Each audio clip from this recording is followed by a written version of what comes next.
Hello everyone, my name is Jonathan. I'm a teacher and I've been helping students study for the IELTS exam for about 10 years now.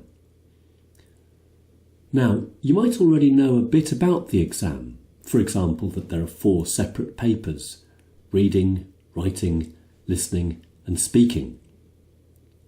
And you may already know that IELTS actually stands for International English Language Testing System.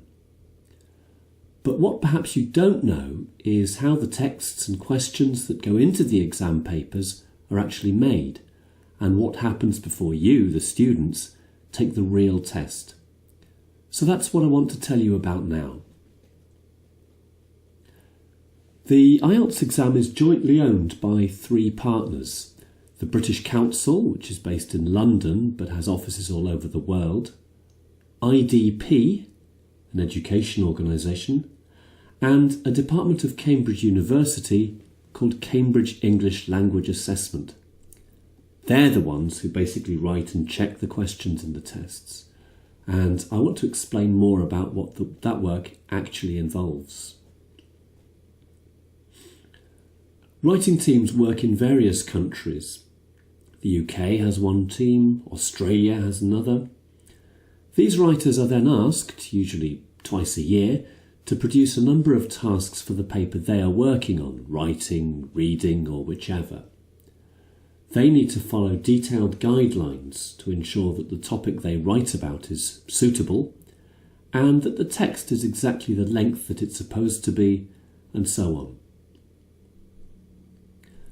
Once the writers have sent the material they've written into Cambridge, a pre-editing meeting is held. This will involve the assessment manager, a member of staff at Cambridge, and also the person known as the chair, who is the team leader in charge of that particular paper.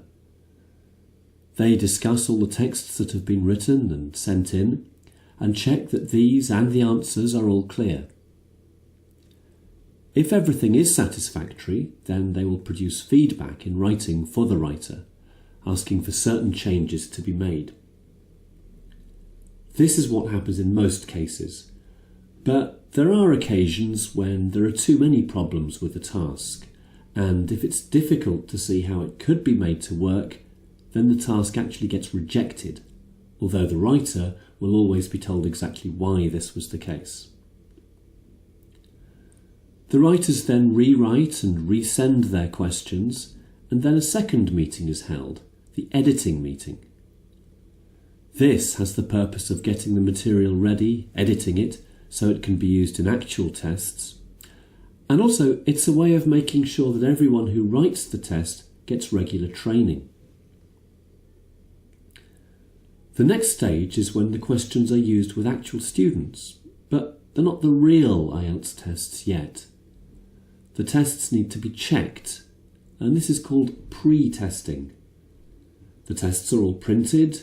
The listening tests are recorded with professional actors, and then groups of students take the test so they can get useful exam practice, and Cambridge get data they can use to check the test and measure exactly how difficult it actually is and see which questions still need changing.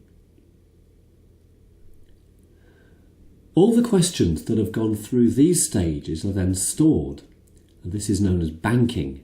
And Cambridge English Language Assessment use software which they created themselves to record information about the task, such as the topic, the gender and accent in listening tasks, and so on. Now, when a student takes an IELTS test, the final score they get is a band, like 6.5 or 7, up to a maximum of 9. But the statistics people need to decide how many correct answers will get which IELTS band score, because that will be slightly different for each test.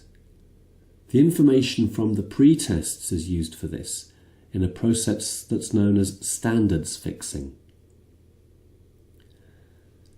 So you can see that a lot of work goes into making and checking the IELTS tests, because it's really important that every test is fair and accurate.